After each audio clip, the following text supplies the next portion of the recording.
ছবি বস বুঝলাম না, আপনি আসতে দেরি করতেছে কিসের জন্য? আমার দাম তো অসহ্য হইতেছে।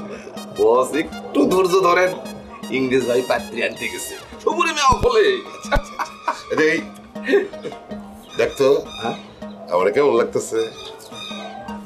বস আপনার বয়স তো 20 বছর কমে গেছে, এখন আপনার বয়স আমার চেয়েও কম মনে হইতেছে, ইয়াং লাগতেছে। আপনারে দেখা মায়া তো বুঝতেই পারবো না যে আপনার বয়স 70 বছর। চলে আমার বয়স 70, এই কথা তোরা কে কইছে? কেন ইংরেজ ভাই কইছে? উনি তো আপনার বয়স আরো 2 বছর বাড়ায় কইছিল, আমি একটু কমায়া 70 কইলাম আর কি। এই যে তুই বাঁশের লাঠিটা লই আমার পাশে খাড়ায় আছিস, এই অবস্থায় যদি আমার হবু বউ দেখে তাহলে হ্যাঁ আমার পাত্তা দিব?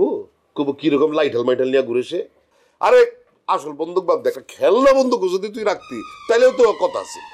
শোনেন বস, পিস্তল লইয়া যদি আমি ঘুরি আর এটা যদি পুলিশ টের পায় তাহলে তো পুলিশ আমরা ধরে লয়ে যেত। শোনেন বস, এই কবির লাঠিয়াল আমার লাঠি বাতাসের আগে করে, আমি লাঠি দিয়ে পরিচয় দিতে পছন্দ করি। আমি একজন লাঠিয়াল, কবির লাঠিয়াল, এটা আমার ঐতিহ্য। ওই পিস্তল লেয়া ঘোরার মতো টাইম আমার নাই, আমি আপনার সাথে আর নাই। আপনি থাকেন আপনার পিস্তল নিয়া, আমি গেলাম। বুঝলাম না, আমার লগে যারা কাম করে কেউ স্মার্ট হইতে পারলো।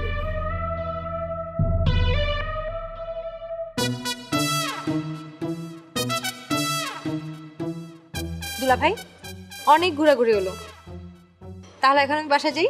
এখন বাসায় যা কি করবা? চলো না একটু ঘোরাঘুরি করি।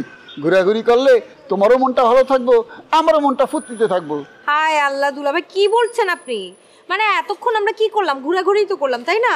আর তাছাড়া মিতা যদি এসে দেখে যে আমি বাসায় নেই তাহলে মাইন্ড করবে। মাইন্ড করবো কেন? তুমি কইবা আমি দুলা ভাইয়ের সাথে ঘুরতে গেছিলাম।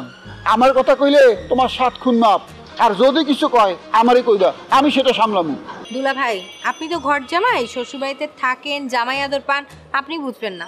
কিন্তু আমি কি করি বলেন? আমি কোথায় থাকি? মিতার সাথে আমার কি সম্পর্ক? মিতা রাজা ভাইয়ের ভালো বন্ধু, সেই সুবাদে আমারও ভালো বান্ধব। আর আমার জীবনের করুণ পরিণতির কথা শুনে মিতার মনে দয়া হয়েছে, তাই আমাকে সে তার সাথে ঢাকায় নিয়ে এসেছে, তার কাছে আশ্রয় দিয়েছে। এখন আমারও সেভাবেই চলতে হবে যাতে মিতা আমার কোনো কার্যকলাপে কোনোদিন কষ্ট না পায়। তোমার কথা বুঝতে পারতেছি, তুমি তো মিতার প্রশংসাই করতেছো। আর রাজার সাথে যদি মিতার বিয়ে হয় ওই বাড়িতে তোমার অধিকার তো আরো বাড়বে। আপনি ভাবছেন অধিকার বেড়ে যাবে, কিন্তু তার উল্টোটাও তো হতে পারে, অধিকার কমেও যেতে পারে।